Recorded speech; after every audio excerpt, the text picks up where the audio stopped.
January 1945. A quiet village on the outskirts of Okinawa shivers beneath a pale winter sun.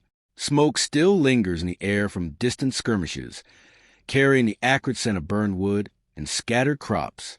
Japanese civilians, weary from years of war, gather near a small clearing, clutching thin blankets and worn clothing. Their bellies ache from months of scarce rations, and children's eyes wander between hunger and curiosity. From the horizon, a convoy of U.S. trucks emerges, bringing an unexpected spectacle. Crates stamped with foreign markings, neatly packed tins of food, fresh clothing folded in immaculate stacks. Soldiers move with precise coordination, distributing supplies with care and attention. Civilians gape, their hands trembling, some stepping back in disbelief. Luxuries they had never imagined, canned peaches, chocolate, woolen socks, and durable jackets, are now within reach. For a moment, the war feels distant. The chaos and fear of the front lines fade beneath the quiet, almost surreal presence of abundance. Old habits of suspicion and survival waver as astonishment replaces despair. They could scarcely believe that these foreigners, once their enemies in legend, now offered sustenance and comfort without hesitation. A single thought threads the crowd. How could such generosity exist amid the destruction of war? By late 1944, Japan's home front was a nation under siege, not by immediate enemy fire, but by scarcity, exhaustion, and uncertainty. Years of total war had drained the island's resources, leaving cities and villages alike dependent on rationed rice, meager vegetables, and sporadic shipments of fuel and clothing. Black markets thrived in hidden alleys, and families improvised, often surviving on seaweed, sweet potato leaves, and the occasional fish caught from dwindling coastal waters. Children, thin and pale, walked barefoot over frozen earth in winter. Women carried the burdens of household survival, stretching each morsel of rice while sending letters to soldiers at the front. The U.S. military, meanwhile, had advanced steadily across the Pacific. After recapturing the Philippines, American forces secured supply lines capable of delivering not only troops and ammunition, but also humanitarian aid. Logistics officers understood that winning the hearts and minds of civilians was as crucial as defeating the enemy in battle. Large convoys of trucks and ships transported thousands of tons of rations, clothing, and medical supplies to liberated areas. Canned meat, powdered milk, sugar, and even chocolate were meticulously packed, while blankets and winter jackets provided warmth to populations exposed to harsh conditions. These operations were not merely acts of generosity. Strategically, supplying civilians served multiple purposes. It reduced reliance on Japanese officials, minimized resistance in occupied areas, and fostered goodwill that could ease the eventual occupation of the islands. In Okinawa, for example, U.S. planners coordinated daily distributions to ensure even the most remote villages received aid, mapping supply lines with military precision. Soldiers carried manifests, checked each crate, and recorded distribution times. Nothing was left to chance. Japanese civilians, however, had little expectation of such treatment. Years of propaganda had painted Americans as ruthless, cold, and destructive. Rumors of bombings and atrocities filled their ears long before any contact with Allied forces. The reality of carefully packed crates, neatly arranged clothing, and tins of food was a shock to the senses. Children stared at bright chocolate bars with wide eyes, mothers gingerly lifted warm blankets, and elders murmured incredulously, comparing what they now held to the meager rations they had clung to for months. Simultaneously, Japanese officials faced a dilemma.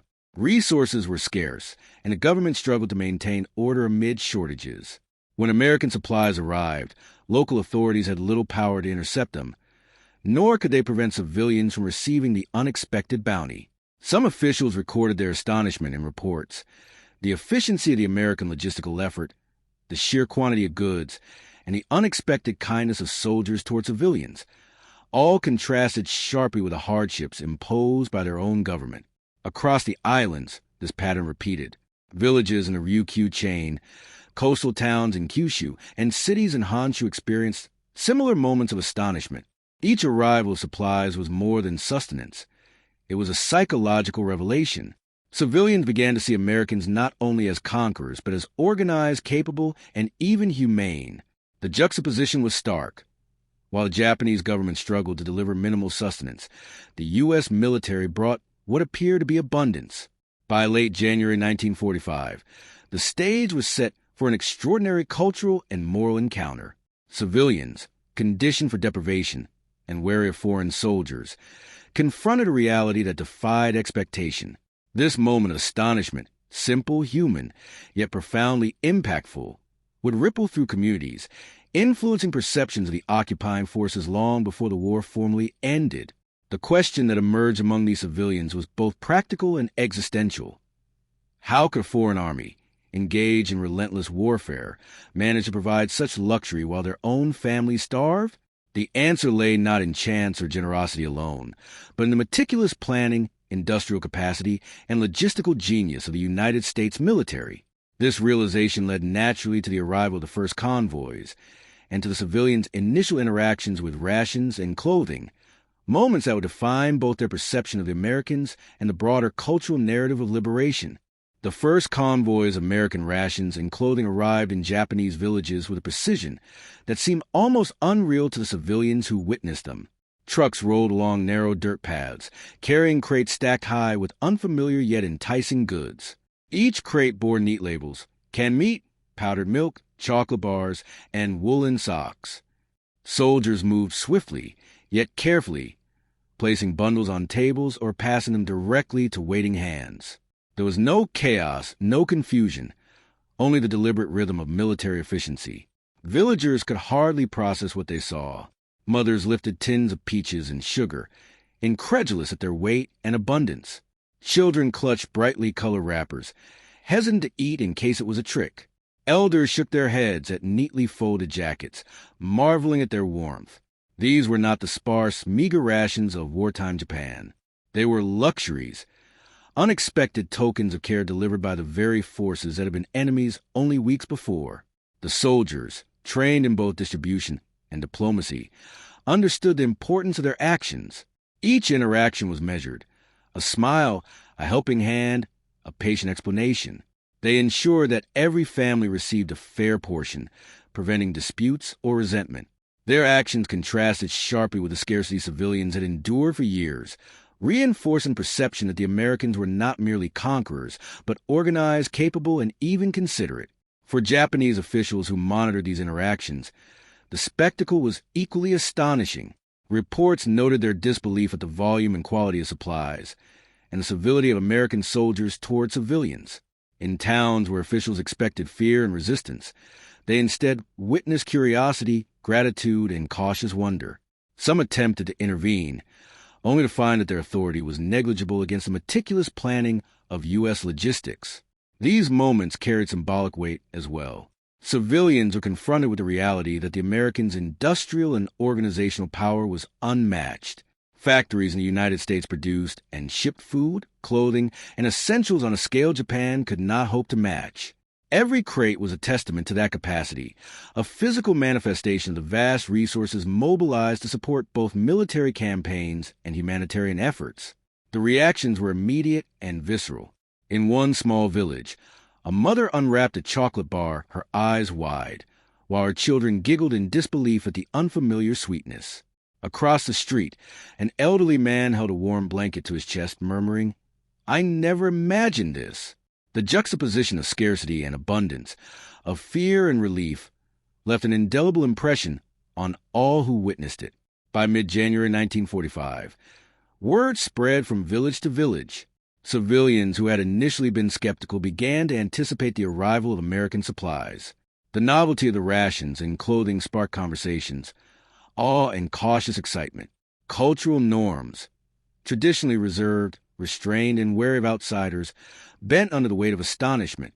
For many, it was the first tangible indication that the Americans' presence could be beneficial, not merely destructive.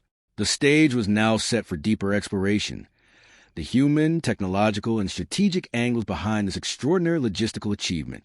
Each crate, each interaction, and each astonished gaze carried stories that intertwined morale, culture, and military ingenuity. These angles will reveal not only how Americans managed to deliver these supplies, but why the reactions of civilians were so profoundly shaped by their prior experiences and expectations. 1.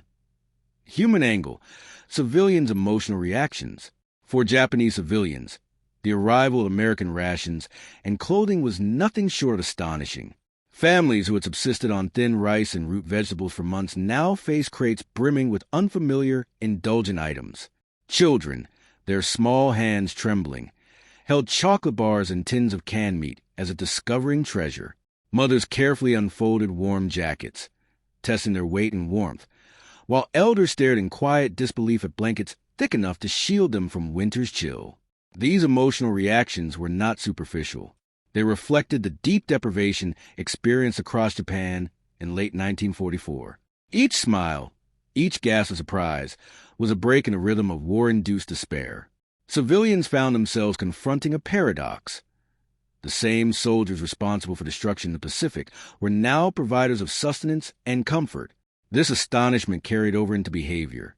People paused their routines, lingered at distribution points, and even began sharing food with neighbors, a small act of joy that had become a rarity in wartime Japan. These moments of emotional revelation had lasting effects. Civilians all fostered trust, curiosity, and a cautious optimism. For the first time in years, they perceived Americans not solely as distant threats, but as capable, organized, and humane actors. This emotional shift would reverberate in personal accounts, letters, and post-war reflections, shaping the narrative of the occupation before it formally began. 2. Technological angle. U.S. logistical innovation. Beneath the surface of civilian astonishment lay the machinery of American industrial and logistical power. The successful delivery of rations and clothing depended on an intricate network of production, transportation, and distribution. Factories in the United States churned out canned meats, powdered milk, chocolate, blankets, and durable clothing with precision and speed. Supply chains spanned oceans, connecting ports in California and Hawaii to forward bases in the Pacific. Military planners employed detailed manifests to ensure that every village, regardless of size, received an equitable allocation. Crates were designed for durability and ease of handling, with clear labeling and standardized packaging. Trucks and ships followed meticulously mapped routes, timed to avoid both conflict zones and logistical bottlenecks. The efficiency of the system astonished not only the civilians who received the supplies, but also Japanese officials who attempted to monitor or intervene. This technological mastery was more than convenience. It was a demonstration of industrial superiority. Each crate represented not only physical sustenance, but the capability of a U.S. war machine to sustain both combat operations and civilian aid simultaneously. The very structure of the distribution conveyed a message. The Americans possessed resources and organization beyond Japanese comprehension, reinforcing all alongside the tangible benefits of food and clothing. 3. Leadership/military angle. Planning behind humanitarian efforts. The success of supply distributions was also a triumph of leadership. Commanders in the Pacific Theater recognized that humanitarian logistics could achieve strategic objectives. Supplying civilians served multiple purposes: reducing hostility, undermining Japanese administrative control, and creating goodwill that eased military occupation. Officers coordinated with intelligence units to map the locations of villages and the timing of deliveries, ensuring that even remote communities were included. Soldiers on the ground followed clear directives. Each interaction with civilians was controlled, measured, and deliberate. By combining military discipline with empathy, American forces minimized misunderstandings and fostered trust. Leadership extended beyond planning into execution. Officers observed distributions, adjusted allocations, and documented outcomes.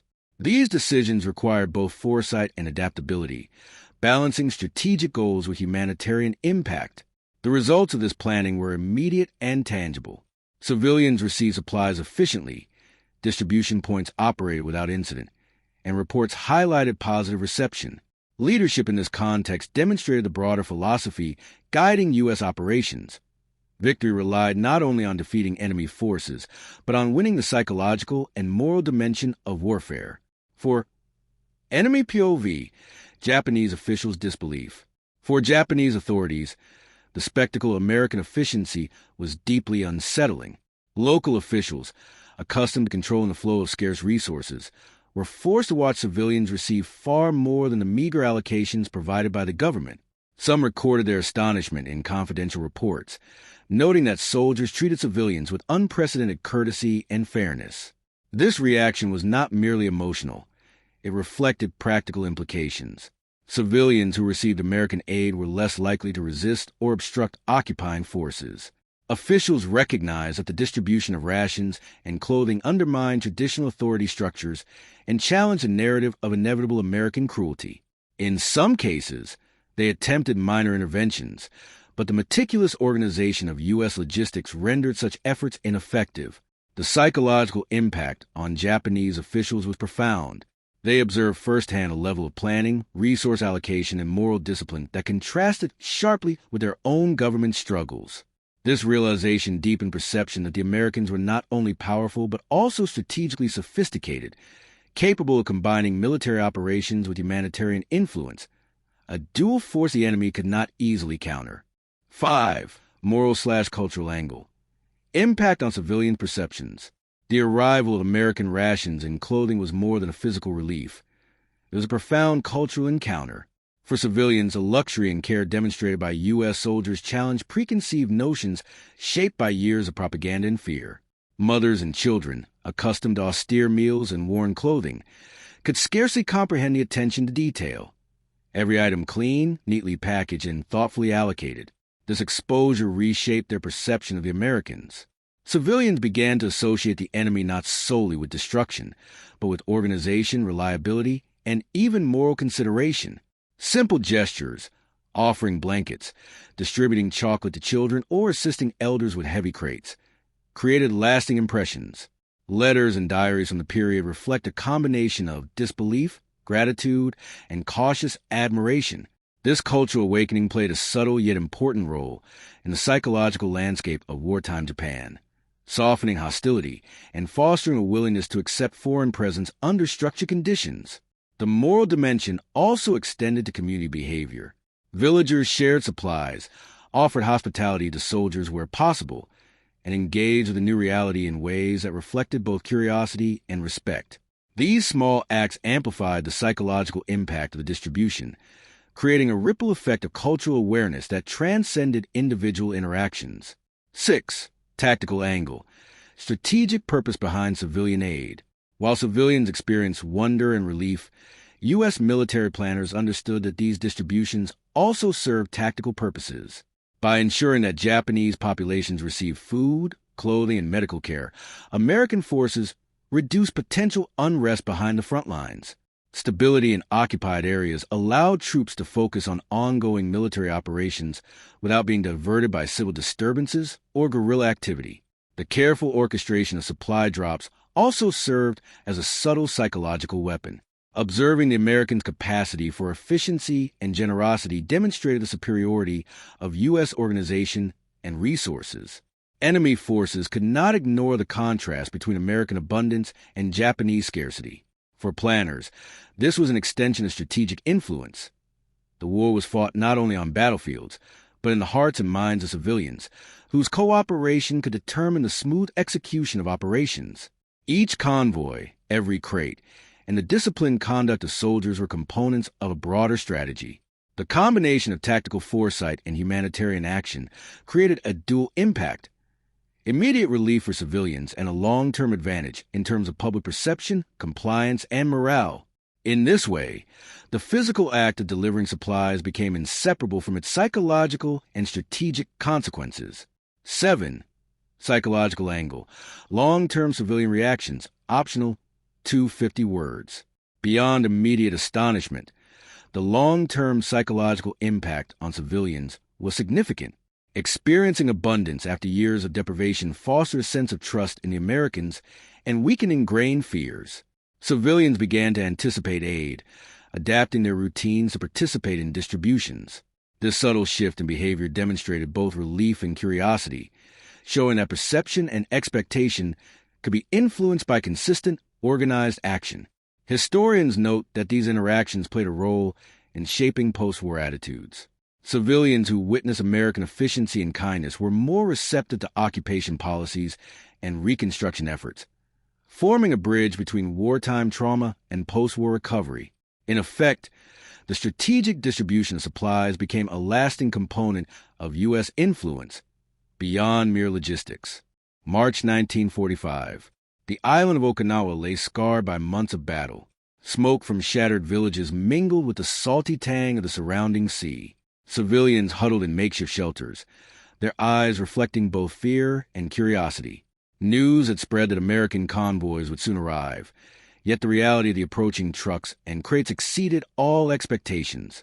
The first supply teams rolled into the outskirts of a small coastal village. Soldiers, disciplined and alert, dismounted from trucks laden with neatly stacked rations and clothing. Crates bore labels printed in bold English, each containing familiar and unfamiliar goods: powdered milk, canned peaches, chocolate, woolen jackets, and thick blankets. Civilians stepped forward cautiously, unsure whether to accept such generosity from the very soldiers they had been taught to fear. A mother clutched her infant as a soldier handed her a small crate. Her hands trembled, brushing against the unfamiliar weight of clothing. Children gawked at chocolate bars, unwrapping them with hesitant fingers before tasting the sweetness they had never imagined.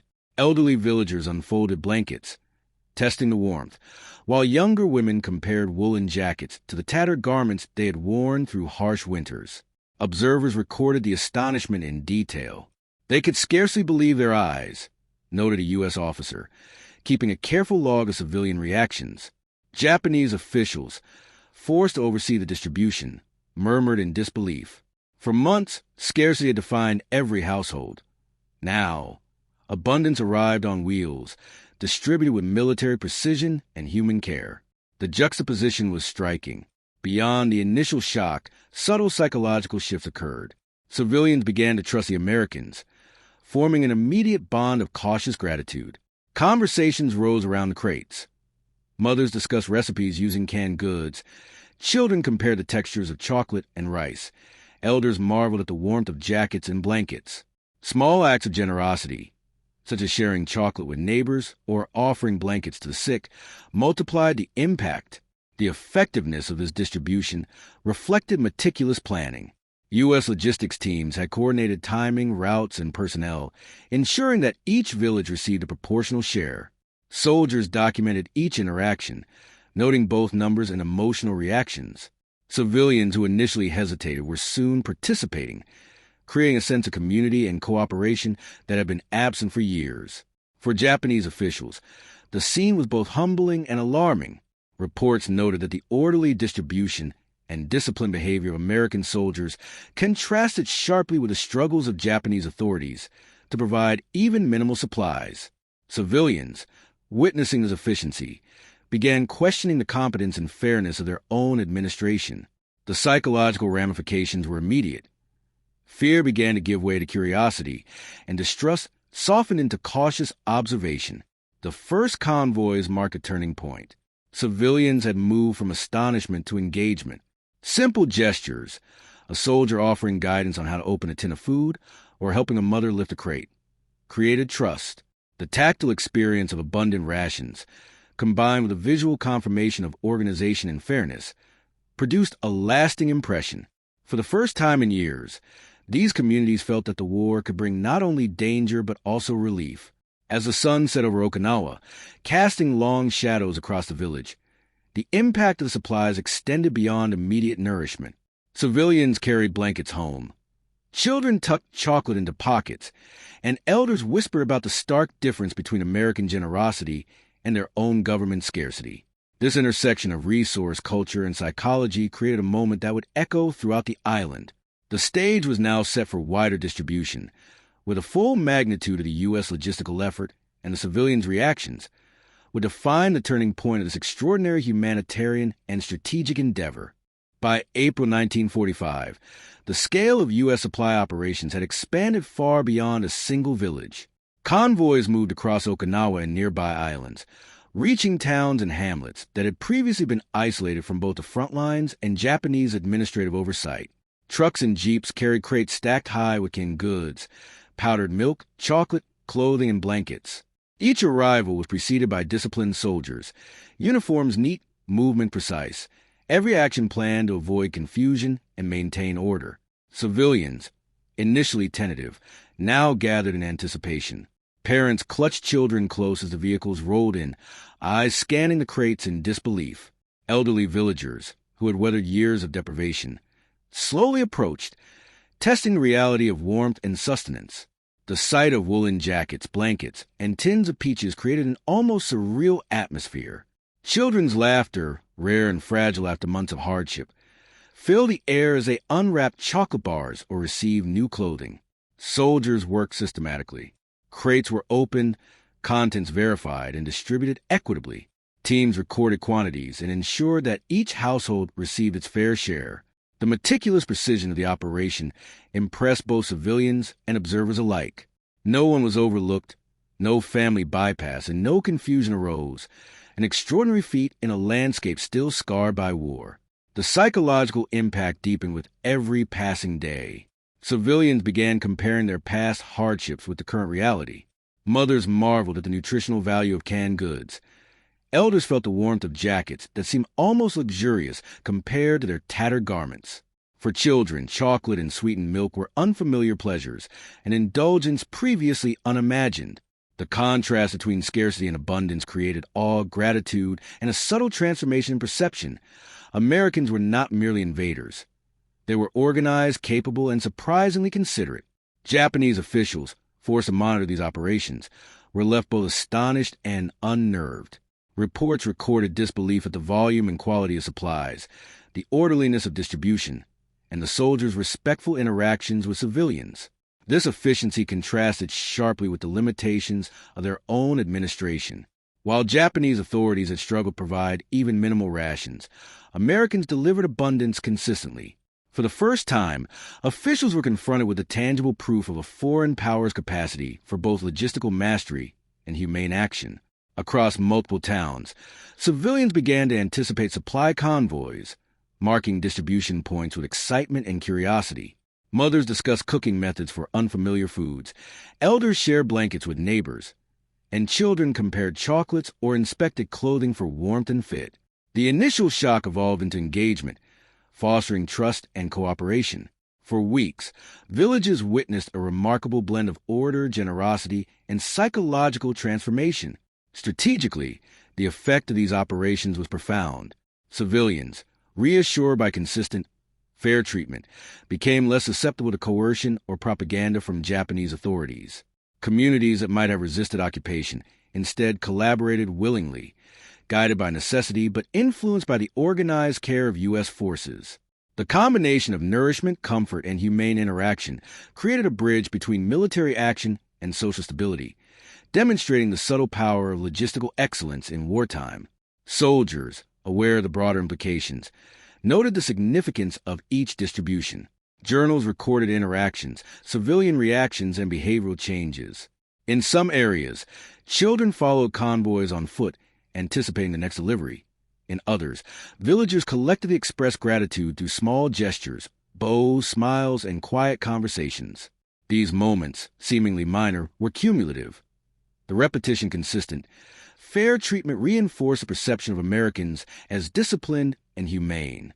The turning point crystallized when entire villages were simultaneously supplied over consecutive days. The scale magnified the psychological and cultural impact. Civilians now possessed not only rations and clothing, but also a profound sense of security, a tangible reassurance amid the chaos of war. Mothers fed children chocolate and warm milk. Elders wrapped themselves in jackets, and communities began to interact with soldiers without fear. The shock of luxury had evolved into acceptance, even admiration, creating a transformation that extended beyond material comfort. By the end of April 1945, the initial astonishment of isolated villages had become a widespread phenomenon across Okinawa and surrounding islands. The meticulous planning of the U.S. military, the consistency of supply, and the humane conduct of soldiers had generated an unprecedented psychological shift. Civilians, conditioned for deprivation and fear, now experienced abundance delivered with care. For Japanese officials, the reality of this transformation was undeniable, marking a turning point not only in civilian morale, but also in the broader perception of American power and organization. As spring 1945 unfolded, the consequences of the American supply operations became increasingly evident across Okinawa and neighboring islands. Civilians who had once faced chronic scarcity now possessed abundance in both nourishment and clothing. Mothers prepared meals using ingredients that had previously been inaccessible: canned meats, powdered milk, and sugar, introducing a new rhythm to daily life. Children, once gone for malnutrition, experienced the simple pleasure of chocolate and fortified rations. Elderly villagers wrapped themselves in thick woolen jackets and blankets, their physical comfort a stark contrast to months of deprivation. The immediate human impact was profound. Civilians exhibited improved health, morale, and energy. Communities began to function more cohesively. Shared meals and distributed supplies encouraged cooperative behavior and mutual support. Small acts of kindness multiplied. A child sharing chocolate with a neighbor, a mother lending a blanket to an elderly neighbor, or villagers assisting soldiers in distributing goods. These gestures, seemingly minor, were multiplied across villages, reinforcing a sense of community amidst ongoing conflict. Japanese officials continued to document their astonishment. Reports highlighted not only the volume and quality of supplies, but also the civility and efficiency of American soldiers. In some cases, officials recorded a sense of humiliation or frustration. The logistical superiority and organized generosity of a foreign military underscored the inadequacy of their own administration. Civilians were visibly responding to the Americans' actions with trust, gratitude, and even curiosity, outcomes that officials had neither anticipated nor easily controlled. The strategic ramifications were equally significant. By providing rations and clothing, the U.S. military reduced the potential for unrest in occupied regions. Civilians, reassured and nourished, were less likely to resist or harbor anti-American sentiment. This practical outcome complemented the psychological impact. American forces demonstrated both industrial power and moral discipline, reinforcing perceptions of capability and fairness. Reports from supply officers emphasized that the success of these operations relied not solely on materials, but on the consistent, measured, and humane treatment of recipients. In addition to civilian morale, the operations also had a subtle cultural impact. Villagers observed unfamiliar food, clothing, and logistical practices, sparking curiosity and reflection. Mothers compared American rations to Japanese staples. Children learned to recognize packaging and labels. Elders noted the precision with which soldiers managed distribution. These cultural encounters created a lasting impression. Americans were not only materially abundant, but also methodical, organized, and reliable. The contrast with the prolonged deprivation imposed by the Japanese government accentuated this effect. By mid-1945, the immediate aftermath of these supply operations was clear. Villagers had gained sustenance, comfort, and a renewed sense of stability. Children were nourished and clothed. Families could sleep warmly, and communities had begun to interact cooperatively with occupying forces. For the U.S. military, the results validated their strategy. Well-planned humanitarian logistics had tangible effects on morale, compliance, and a broader psychological landscape of occupied territories. As word of the distribution spread, neighboring communities anticipated the arrival of the next convoy. Civilians adapted routines to align with distribution schedules, and discussions about food, clothing, and assistance became central to daily life. The initial astonishment that had marked the first encounters evolved into expectation, engagement, and trust. In every village, the presence of American forces became associated with reliability and care, an outcome that carried implications for both military strategy and post-war reconstruction. This immediate aftermath naturally set the stage for broader, long-term consequences of the operations, including the enduring shifts in perception, cultural understanding, and strategic advantage that would define the final months of the war and influence post-war Japan. As weeks turned into months, the long-term effects of the American supply operations became evident across Okinawa and other islands. Civilians, initially astonished by the arrival of abundant rations and clothing, began integrating these resources into daily life. Families who had relied on meager local rations now experienced consistent nutrition. Children, once pale and thin from chronic deprivation, gained strength and vitality. Mothers prepared meals with unfamiliar ingredients, experimented with canned meats and powdered milk in ways that expanded their culinary knowledge. The sense of relief and stability was profound, extending beyond physical sustenance to influence morale, behavior, and expectations. Communities began to display subtle but meaningful changes in attitude. Villagers collaborated during distribution days, assisting one another in carrying supplies, sharing rations, and ensuring that the elderly or infirm received necessary aid. Children, once wary of American soldiers, approached them openly, curiosity tempered by cautious respect. These interactions, repeated consistently, created trust and a sense of normalcy that contrasted sharply with previous experiences of fear, scarcity, and uncertainty. Japanese officials, observing these developments, recorded a mix of surprise and concern. The efficient distribution of resources undermined traditional authority structures, highlighting the gap between American organization and their own administration. Civilians openly expressed gratitude for the rations and clothing, a response that subtly challenged the expectation of loyalty to local authorities. Reports noted that villagers were astonished at the orderliness and fairness of distribution, and that fear of Americans was replaced by cautious cooperation. Such reactions demonstrated that psychological and social influence could rival military power in shaping wartime dynamics. Strategically, these operations reinforced American objectives. Stable and cooperative civilian populations reduced the likelihood of interference with military movements and intelligence operations. Occupying forces were able to focus on frontline objectives, while the goodwill generated through material aid mitigated potential resistance behind the lines. The combination of humane treatment and logistical efficiency achieved both immediate and long-term military advantages. Beyond strategy, the cultural and moral implications were significant. Civilians' exposure to unfamiliar foods, durable clothing, and orderly distribution reshaped perceptions of the Americans. The stark contrast between their own government scarcity and the Americans' apparent abundance fostered a nuanced understanding of industrial capacity, organizational skill, and moral conduct. Observers noted that children were fascinated by packaging and labeling, mothers discussed new ingredients, and elders expressed disbelief at the systematic fairness of the operation. Such experiences created lasting impressions that extended well beyond the immediate wartime context. By summer 1945, the psychological shift was unmistakable. Civilians in multiple villages and towns now associated the Americans with provision, reliability, and fairness.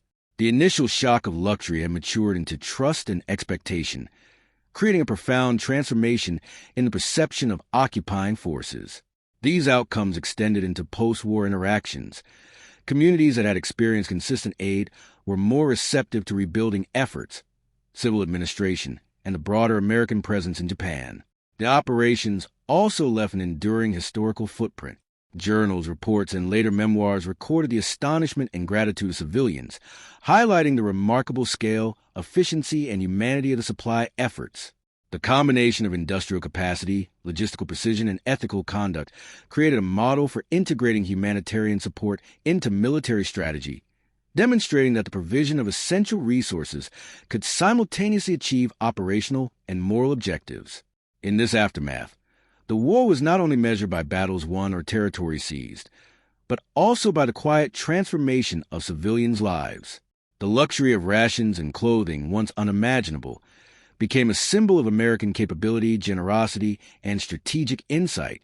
This dual impact, physical relief and psychological shift, would shape both the final months of the war and the early years of post-war reconstruction, leaving a legacy that extended far beyond the immediate conflict. The stage was now set for reflection, to consider what these operations meant for history, technology, humanity, and the broader conduct of war.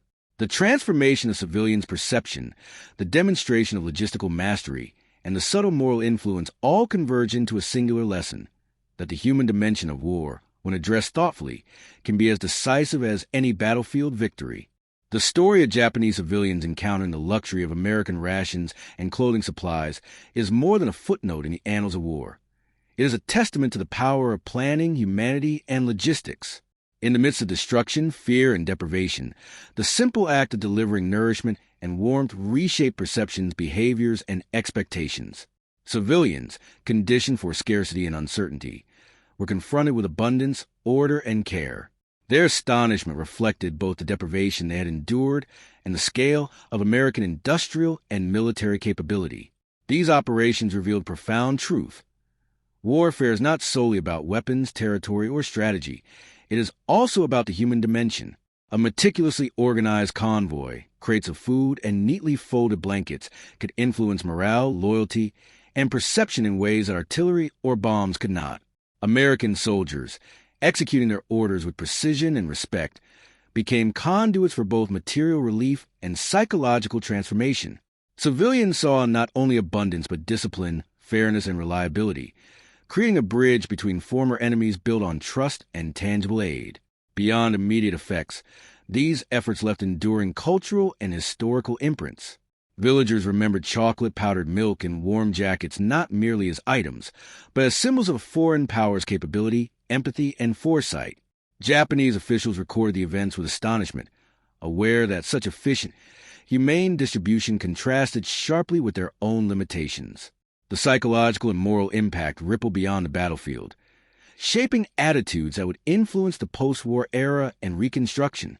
Ultimately, this moment illuminates a central lesson of warfare. The human experience, when acknowledged and addressed thoughtfully, carries consequences equal to any strategic maneuver.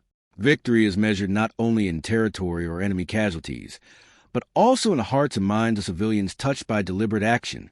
The luxury of rations and clothing, so unexpected and transformative, became a quiet instrument of influence, demonstrating that in war, compassion and precision can coexist, shaping history as profoundly as combat itself. In the echoes of these villages, through laughter, gratitude, and quiet astonishment, history reveals itself not only in battles won, but in lives restored, perceptions changed, and the subtle yet enduring power of humanity applied amidst the machinery of war.